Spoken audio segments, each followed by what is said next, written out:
America ಮತ್ತು Iran ನಡುವಿನ ಯುದ್ಧ ಮತ್ತೆ ಜೋರಾಗಿದೆ.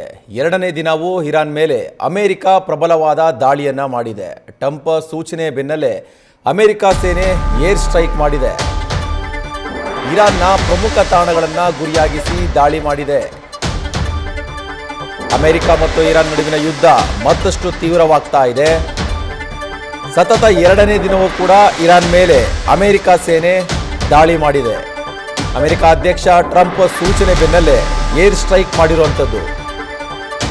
ಇರಾನ್ನ ಪ್ರಮುಖ ತಾಣಗಳನ್ನು ಗುರಿಯಾಗಿಸಿ ದಾಳಿ ಮಾಡಿದೆ. ಬಂದರ್ ಅಬ್ಬಾಸ್ನ ಪೂರ್ವ ಭಾಗದಲ್ಲಿ ಭಾರೀ ಸ್ಫೋಟವಾಗಿದೆ.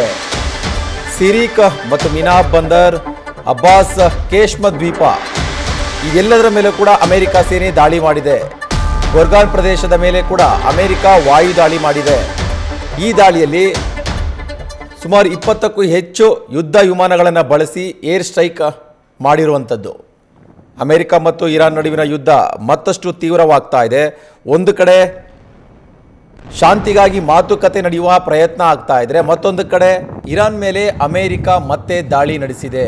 ಎರಡನೇ ದಿನವೂ ಸತತವಾಗಿ ಇರಾನ್ನ ಹಲವು ಭಾಗದ ಪ್ರದೇಶಗಳ ಮೇಲೆ ಅಮೆರಿಕ ವಾಯುಸೇನೆ ದಾಳಿ ಮಾಡಿದೆ.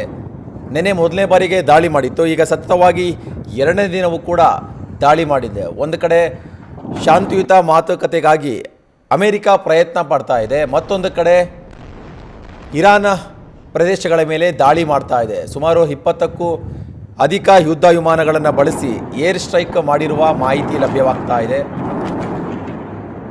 ಸಿರಿಕ್ ಮತ್ತು ಮಿನಾಬ್ ಬಂದರ್ ಅಬ್ಬಾಸ್ ಸೇರಿದಂತೆ ಹಲವು ಪ್ರದೇಶಗಳ ಮೇಲೆ ಅಮೆರಿಕ ವಾಯುಸೇನೆಯಿಂದ ದಾಳಿಯಾಗಿದೆ.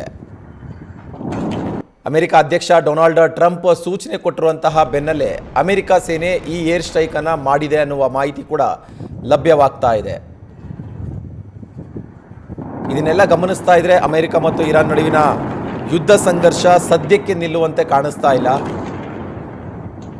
ಒಂದು ಕಡೆ ಯುದ್ಧವನ್ನು ನಿಲ್ಲಿಸಬೇಕು ಅನ್ನುವ ಪ್ರಯತ್ನದಲ್ಲಿ ಮಾತುಕತೆ ಮಾಡೋದಕ್ಕೂ ಕೂಡ ಉಭಯ ರಾಷ್ಟ್ರಗಳು ಮುಂದಾಗಿತ್ತು. ಆದರೆ ಈ ಮಾತುಕತೆ ಸಕ್ಸಸ್ ಆಗ್ತಾ ಇಲ್ಲ. ಇದರ ಪರಿಣಾಮವಾಗಿ ಮತ್ತೆ ಈಗ ಎರಡೂ ದೇಶಗಳ ನಡುವಿನ ಯುದ್ಧ. ನ್ಯೂಸ್ ಫಸ್ಟ್ ನಿರ್ಭೀತಿಯಿಂದ ನಿಮ್ಮ ಪರವಾಗಿ.